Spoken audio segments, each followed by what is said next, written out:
fullest and most crowded point of Hajj.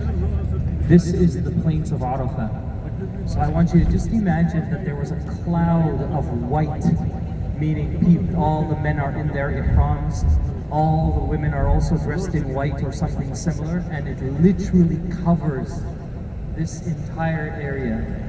So much so, there won't be buses and very few, if not zero cars that drive in these areas.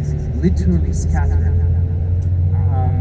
The plains of Arafat, it's given this name, and Arafat literally means a place that is known and understood for very specific things. And particularly with the plains of Arafat, some scholars believe that the Day of Judgment will happen here. So this will be the day, the place of gathering.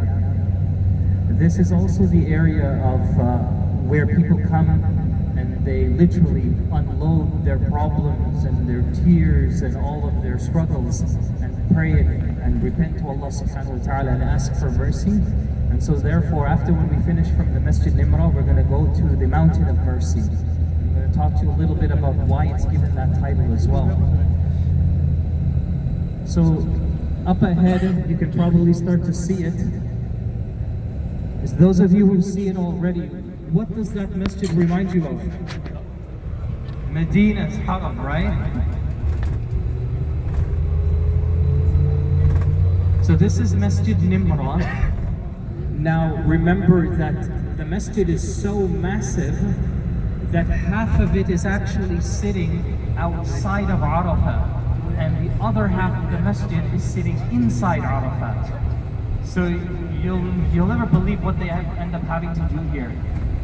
When you come here for Hajj, you have to pray Salat al-Dhuhr before you enter Arafat.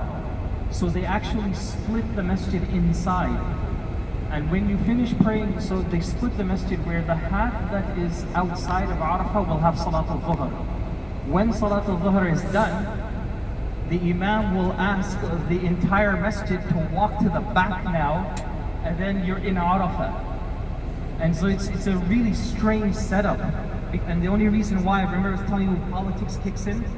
Later on, this masjid was so small and much of it was in Arafat that they continue to extend and disregard that, hey, you know what?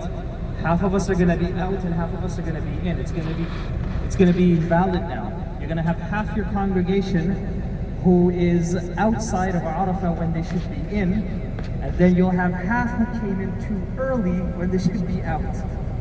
So they literally, although the masjid is this big, when that day of Arafat comes, only half of it will be used and the other half will be sealed until after prayer. So you're welcome if you'd like to just come off the bus, take a few pictures or something, and then we'll get right back on, inshallah.